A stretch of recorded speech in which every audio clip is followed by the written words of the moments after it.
jour davantage, papa veut que nous gagnions avec son aide. Je vous en prie.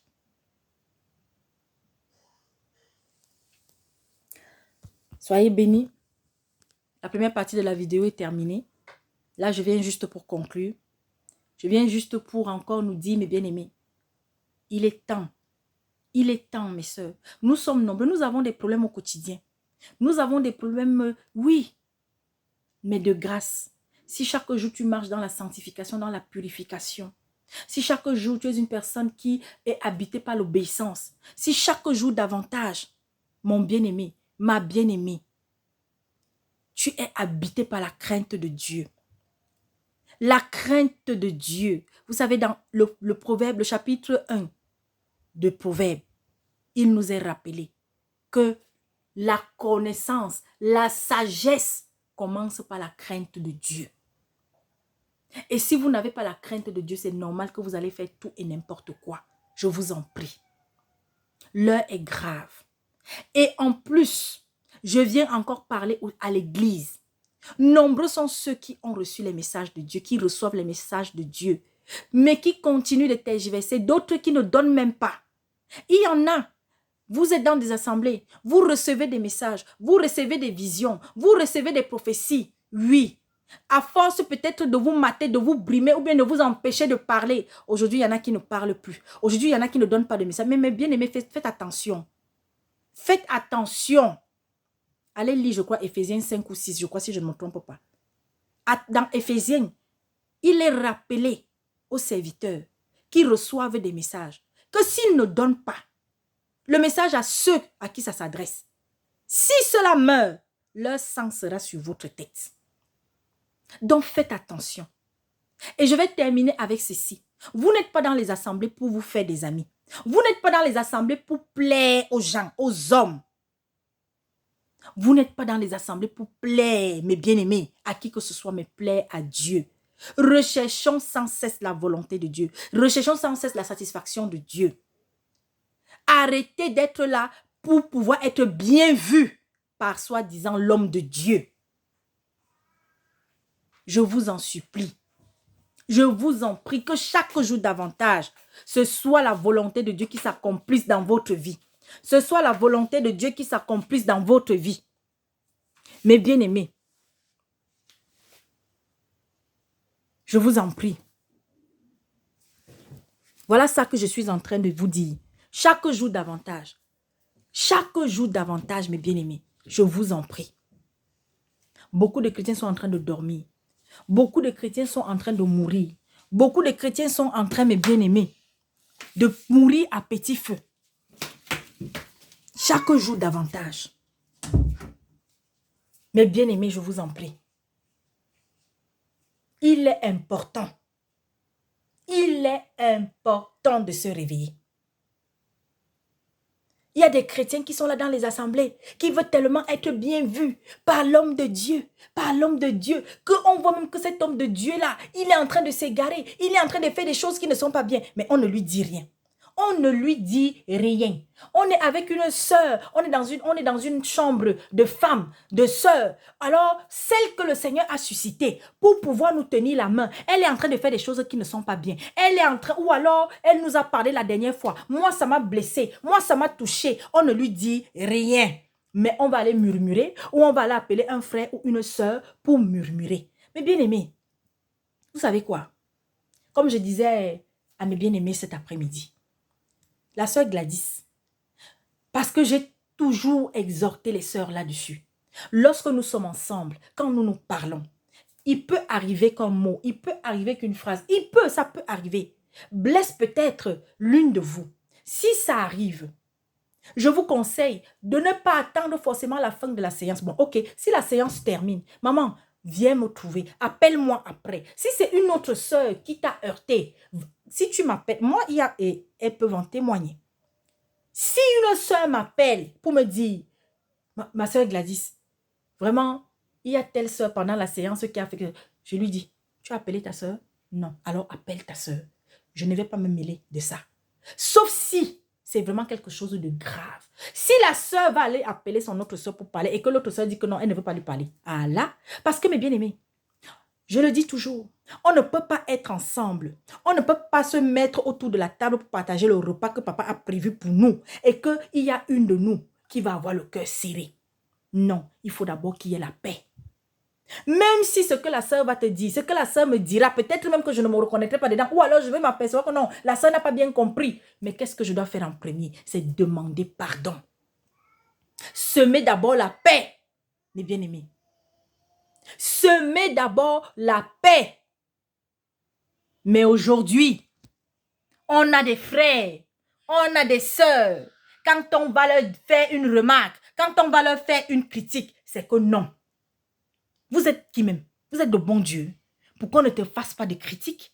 Même Dieu, l'homme critique Dieu et Dieu ne le frappe pas de la foudre. Hé Seigneur, il y a même des hommes même qui maudissent même Dieu. Ceux qui sont dans l'égarement là, ceux qui... Mais bien aimé, Dieu n'a pas fait descendre le feu du ciel sur eux, paf, de suite. Donnez tout le respect que le serviteur de Dieu doit avoir. Donnez-lui tout son respect. Donnez-lui toute sa place. Mais n'oubliez jamais que c'est un être humain comme vous. N'oubliez jamais qu'il est fait de chair et de sang encore. N'oubliez jamais qu'il peut lui arriver de se tromper. Et si cela arrive, si vous constatez qu'il est en train de déjà vous conduire vers un chemin là, non. Vous avez le devoir de parler. Vous avez le devoir de l'interpeller. C'est ce qu'on appelle, mes bien-aimés, le véritable amour. Quand on s'aime, ce n'est pas seulement pour rire. Quand on s'aime, ce n'est pas... Mais bien-aimés, il y a des frères là que... ils passent seulement le temps rien qu'à venir prendre. Des sœurs, vous réunissez seulement rien que pour prendre. Jamais tu ne vas venir trouver le frère pour dire que non. Frère, moi, je voudrais chanter. Frère, moi... Est-ce que la semaine prochaine, j'ai un message que le Seigneur m'avait mis à cœur et je voudrais exhorter. Mais bien aimé, ce n'est pas toujours les mêmes qui nous enseignent, qui nous ont fait comprendre. Et c'est dans la Bible, non? Qu'on ne doit pas mépriser hein? Ce que quelqu'un dit avoir reçu de l'esprit. Laissez que la personne donne. Et quand maintenant la personne va donner. Mais bien aimé, si c'est quelque chose qui n'est pas moulé dans l'Esprit Saint, quand la personne va donner, je vous dis. D'ailleurs, mais dans l'assemblée là, ceux qui sont aussi habités par l'Esprit Saint vont reconnaître que non. Et ça fait que maintenant, vous, en tant que serviteur, vous aurez une raison de vous méfier pour la prochaine fois. Si la même personne revient encore en disant que non, mon frère, je voudrais faire ci, j'ai ça que je voudrais donner. Mais de grâce, n'empêchez pas les frères et sœurs dont vous avez la charge de se mouvoir. D'œuvrer. Comment voulez-vous donc que ces personnes demain après-demain œuvrent à l'extérieur? Si déjà à l'intérieur, vous ne les encouragez pas en leur donnant la parole. Vous ne les encouragez pas en leur permettant d'œuvrer. Et c'est toujours les mêmes. Vous vous imaginez si dans une salle de classe, le professeur, le maître, la maîtresse, tout le temps interrogeait toujours les mêmes élèves durant toute l'année. Alors oui, dans une salle de classe, il y a des élèves qui, à cause de la timidité, et c'est pour ça que si toi tu es quelqu'un qui a l'esprit de timidité, demande au Seigneur de te délivrer de cela, parce que la timidité n'est pas de Dieu. Je t'invite à aller chercher le verset dans la Bible. La timidité n'est pas de Dieu. La timidité est diabolique. La timidité a amené et amène encore aujourd'hui plusieurs à mourir dans les assemblées, à mourir dans les familles, à mourir dans les entreprises, à mourir dans la société. Demande au Seigneur de te remplir de courage. Alors, peut-être que ce qui t'empêche de parler, c'est que tu t'inquiètes du qu'en dira-t-on. Quand je vais prendre la parole, comment ça sera pris? Comment l'homme de Dieu va prendre ce que je vais dire? Ma bien-aimée, si c'est que tu es convaincu que c'est le Saint-Esprit qui t'a mis ce que tu as envie de venir donner là, alors ne t'inquiète plus du qu'en dira-t-on. Donne! Si le frère te permet de prendre la parole, donne. Oui. Hier, dans la nuit, j'ai reçu ceci. As-tu examiné? As-tu prié? Si c'est que le même message revient encore 2 fois, 3 fois, 4 fois, alors, et que c'est un message qui s'appuie même sur les Écritures. C'est un message que tu as senti que ça vient vraiment du Seigneur par le Saint-Esprit. Alors, va le donner. Va le donner. Et si vous êtes dans une assemblée, peut-être, parce que vous savez, le Seigneur a dit dans sa parole, nous venons à lui tel que nous sommes. Alors, il faut savoir qu'il y a des gens, ce n'est pas forcément le jour de sa conversion que tout est tombé. Non, ne vous y trompez pas. Nous tous là, quand nous venons au Seigneur, nous venons tel que nous sommes. Il nous prend tel que nous sommes. Et il y en a que c'est le même jour-là, il est capable de transformer la personne du tout au tout, comme il l'a fait avec Paul. Tout est tombé, du tout au tout. Mais il y a des personnes qu'il va te laisser avec une chose. Et c'est avec le temps, petit à petit, petit à petit, petit à petit, que toi aussi, quand tu sauras que non, telle chose je l'ai et cette chose-là me détruit, Père, brise-moi, taille-moi. Alors il va le faire. Donc, si tu as peut-être un frère qui, lui, n'est pas encore brisé sur cette chose qui malheureusement agit et empêche que peut-être il soit sans reproche. Mais bien aimé, un serviteur chaque jour davantage devant les frères et sœurs. Parce que si nous grandissons véritablement, parce que même celui-là qui a la charge du troupeau, il continue de grandir, hein, il n'a pas fini de grandir. Parce que s'il avait fini de grandir, mes bien-aimés, s'il avait fini, s'il était parfait, s'il était déjà saint avec grand S, il ne serait pas sur cette terre. N'oubliez jamais que nous tous là, nous sommes encore là parce qu'il y a quelque chose qui doit changer en nous. Parce qu'il y a quelque chose qui doit être amélioré en nous. Parce qu'il y a quelque chose qu'on doit accomplir. Parce qu'il y a quelque chose, mes bien-aimés, oh Seigneur, qu'on doit aller donner. Mais si toi, tu n'as pas encore compris ça, c'est normal que tu vas être dans une assemblée où tu seras seulement là rien que pour manger, manger, manger, manger, manger, grossir, grossir, grossir, grossir sur place jusqu'au jour où tu vas exploser. C'est pourquoi quand on est dans une assemblée, ce n'est pas pour la vie. On est là pour un temps. On est là pour prendre ce qu'on apprend, ce que papa veut qu'on prenne. Et quand le moment de partir arrive, on part. Mais il faut partir dans la paix, dans la joie, les bien-aimés. Vous êtes nombreux à vous inquiéter du quand dira-t-on.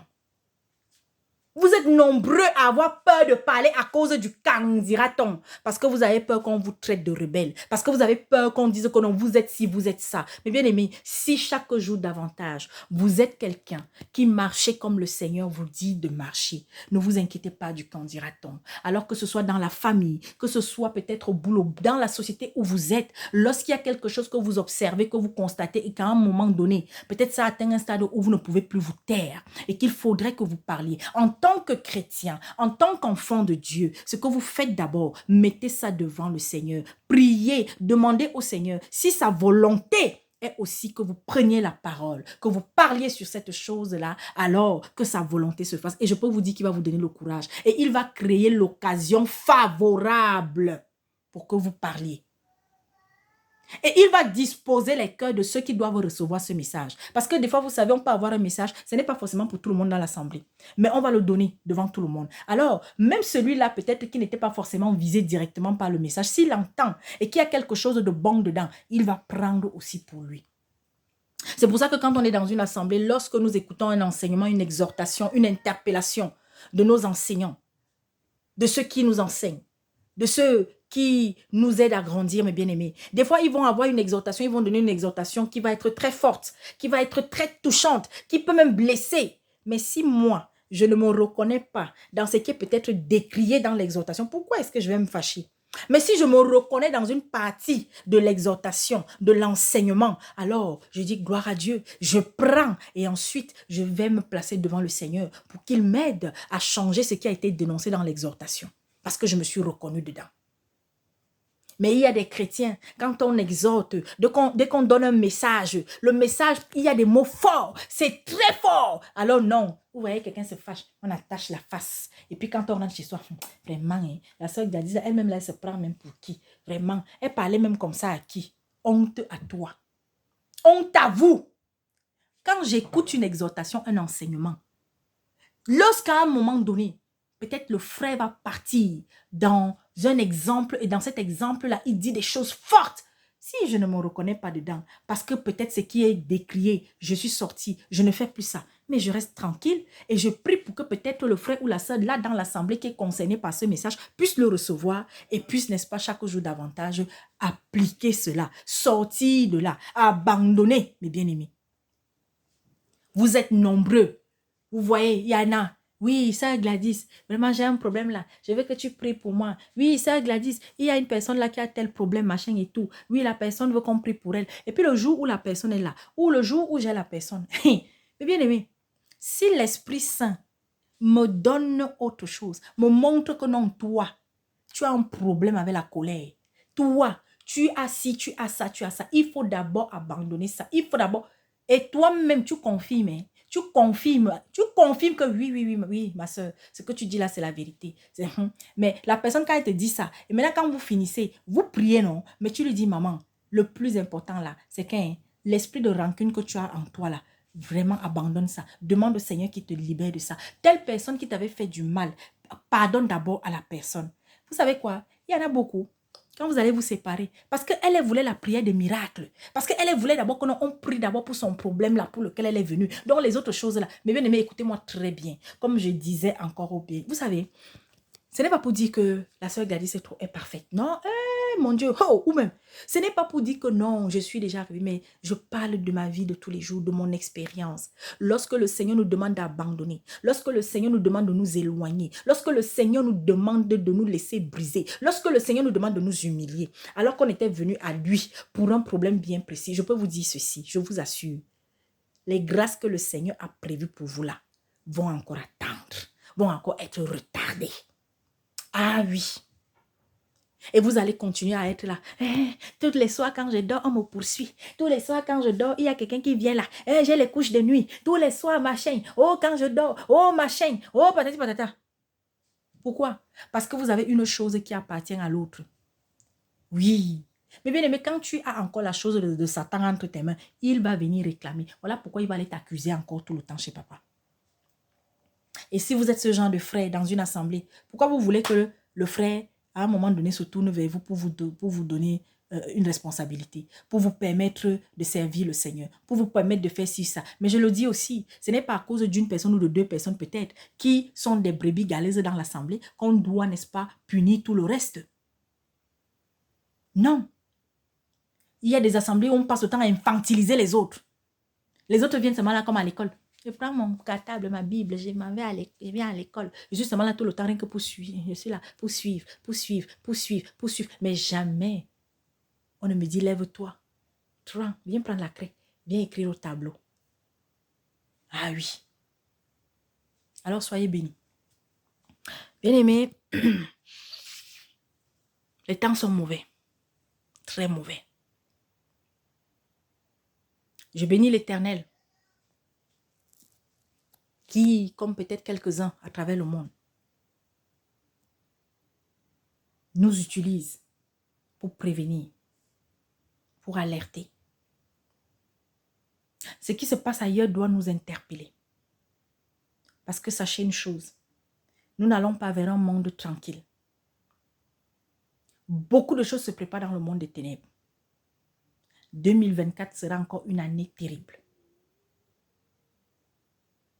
Aujourd'hui, l'ennemi s'évertue à faire croire au monde que c'est Dieu qui est mauvais, que c'est lui qui tue les gens comme ça. Parce que c'est ça, le but visé de l'ennemi. C'est que beaucoup se détournent de Dieu. Que beaucoup pensent que Dieu là, il n'existe pas. Lui, il est là-bas. On dit qu'il existe, mais lui, il est là-bas. Entre-temps, nous sommes ici en train de souffrir, nous sommes ici en train de mourir. C'est l'objectif visé par l'autre.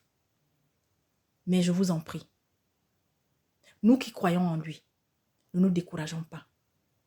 Le malheur peut frapper à notre porte n'importe quand. Mais si le malheur frappe, nombreux sommes-nous, peut-être même moi, la sœur Gladys, le premier jour du malheur là, on peut être capable de maudire Dieu.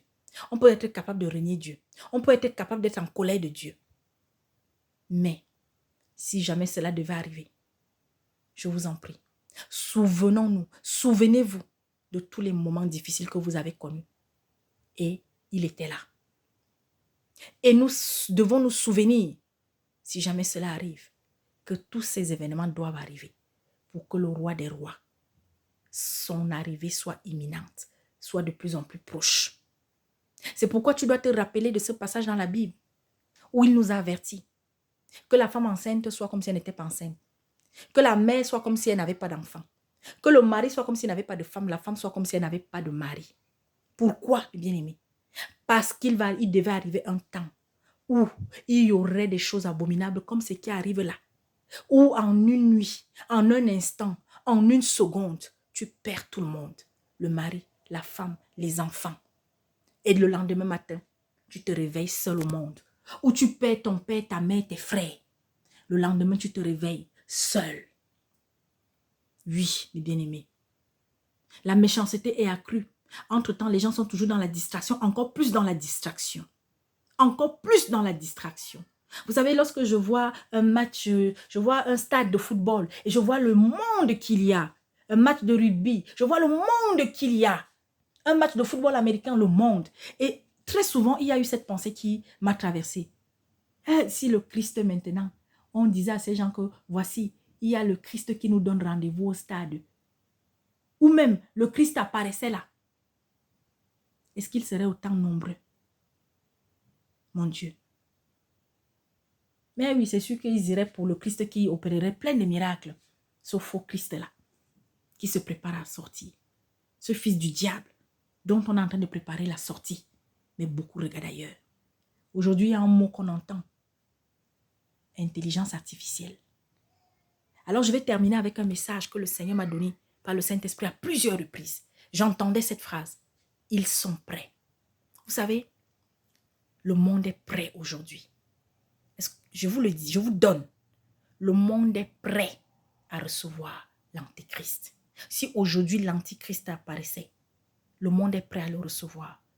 Parce qu'il y a tellement d'abominations que le monde a accepté comme normal. Nous sommes dans le règne du bien qui est mal et du mal qui est bien. Les satanistes aujourd'hui ont préparé cette génération de jeunes, cette génération de jeunes femmes, de jeunes hommes. Mes bien-aimés, aujourd'hui, plus rien n'est caché. Pourquoi vous voyez autant de crimes, autant de meurtres, que ce soit au sein de la jeunesse, que des femmes commettent plus que jamais? Vous avez vu les séries? Il y a une chaîne là qu'on appelle Netflix, je ne cache pas. Mais bien aimé, il y a aujourd'hui, avant par exemple les films africains, il y avait des scènes qu'on ne voyait pas. Mais aujourd'hui, tout est décomplexé. Pourquoi? Parce qu'on veut que votre cerveau soit préparé, soit imprégné de ça. Oui, mes bien-aimés. Alors, soyons vigilants. Aux parents, faites attention, ne laissez pas vos enfants regarder n'importe quoi à la télé. Hier encore, on pouvait même laisser l'enfant à un moment donné à la télé. Nous, les petits-enfants, regardez. Mais mes bien-aimés, aujourd'hui, c'est mauvais. Très mauvais. Les dessins animés, moi, je ne savais pas qu'un jour, je devais venir parler que non, les dessins animés, faites attention. Oui, mais les dessins animés aussi. Faites très attention. Beaucoup de messages subliminaux passent. Mes bien-aimés. Aujourd'hui, nous voyons les jeunes qui s'habillent n'importe comment, pire qu'avant. Aujourd'hui, mes bien-aimés, le sexe est partout. La drogue est partout. Les stupéfiants sont partout. La perversité est partout. La cruauté, comme jamais. Mes bien-aimés, reste au pied de Jésus-Christ si tu l'as trouvé. Ne t'éloigne pas de lui de peur d'être dévoré. Reste au pied de Jésus-Christ, ma soeur. Je vous en prie. Oui, gravir la montagne, comme ma bien-aimée disait aujourd'hui en séance. Gravir la montagne, là, c'est dur. C'est pas facile. Oui, mais si tu te souviens que devant, papa est là, derrière, il est là, à gauche, il est là, à droite, il est là, alors il va te pousser. Tu peux tomber aujourd'hui, il va te donner la main pour te relever et avancer à nouveau. Alors soyez bénis, mes bien-aimés, à tous ceux qui traversent des moments difficiles, à tous ceux qui attendent une chose importante de leur vie, à tous ceux qui espèrent un meilleur lendemain. Accrochez-vous à Jésus-Christ. La Bible est le seul livre au monde. Je dis bien le seul. Oui, il y a d'autres livres qui sont sortis, on parle de Nostradamus, machin, mais il faut savoir que ces gens se sont inspirés de la Bible. Le seul, ni dans le Coran, ni chez les bouddhistes, ni chez les témoins, ni chez les kiki. Mais bien aimé, la Bible est le seul livre qui a révélé les événements qui devaient marquer les siècles et qui ne s'est pas trompé. Et nous y sommes en plein. Alors oui, vous ne voulez pas lire Apocalypse. Vous ne voulez pas lire Daniel. Vous ne voulez pas lire Jean. Vous ne voulez pas lire Paul. Tous les écrits de Paul. Vous ne voulez pas lire Pierre, Jacques, Matthieu, Luc. Vous ne voulez pas lire Timothée. Vous ne voulez pas lire Philippiens, Éphésiens, Philémon. Mais bien aimé, qu'est-ce que vous voulez même? Qu'est-ce que vous voulez? Vous ne voulez pas lire Ésaïe, ni Proverbes. Vous ne voulez pas, vous ne voulez pas, vous ne voulez pas. Vous voulez que tout vous tombe du ciel. C'est fini. La manne ne tombera pas du ciel, mes bien-aimés. Le Seigneur, quand il a envie de changer la vie de quelqu'un, quand il a envie d'apporter un secours à quelqu'un, il passe toujours par quelqu'un d'autre. Alors, soyez bénis, que tous ceux et toutes celles qui nous portent en prière, que tous ceux et toutes celles pour qui nous allons continuer de prier, que tous ceux qui prient pour nous, qui prient pour tous les serviteurs sérieux, mes bien-aimés, continuons de rester ensemble. Prions, même si on ne se connaît pas physiquement. Lorsque nous sommes unis en esprit, mes bien-aimés, ça se sent, ça se vit. Alors, peu importe là où tu te trouves en ce moment, sache que Dieu t'aime. Peu importe là où tu te trouves en ce moment, sache que tu n'es pas seul. Et sachez aussi que nous devons continuer d'être dans le détachement. Beaucoup de chrétiens ont encore du mal. Quand on parle du détachement, ils croient que c'est une blague. Mais bien aimé, Jésus-Christ, quand on est venu l'arrêter, tout le monde avait fui.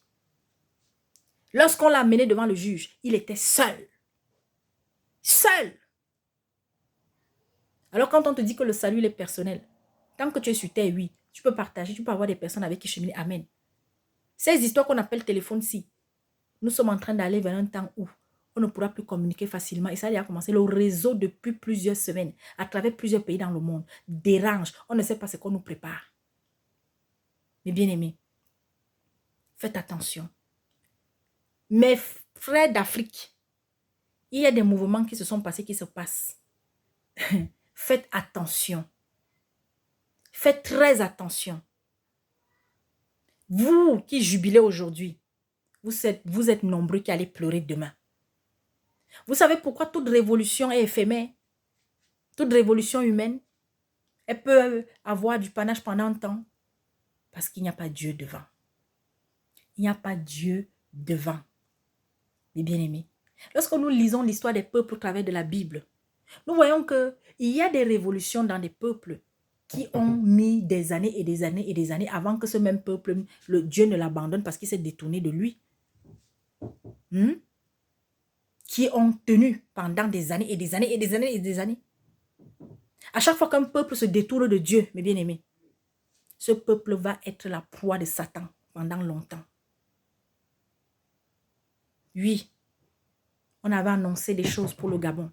Je glorifie l'Éternel. On avait annoncé ce qui aujourd'hui malheureusement se passe du côté de tous ces pays-là. D'autres pays, malheureusement, vont être touchés. Oui, mes bien-aimés, donnons notre vie au Seigneur. Ce monde est appelé à disparaître. Il y a des gens qui ont quitté ce monde, ils avaient des comptes en banque pleins. Avoir de l'argent, c'est utile. Mais sachez aussi que nous sommes dans les temps où vous qui voulez investir dans le bâtiment, investissez avec humilité, avec modestie. Vous qui voulez partir dans des gros projets, faites attention. Allez dans des projets, mais humblement, modestement. Parce qu'à tout moment, tout peut tomber comme un château de cartes. Que Dieu vous bénisse. Nous sommes ensemble.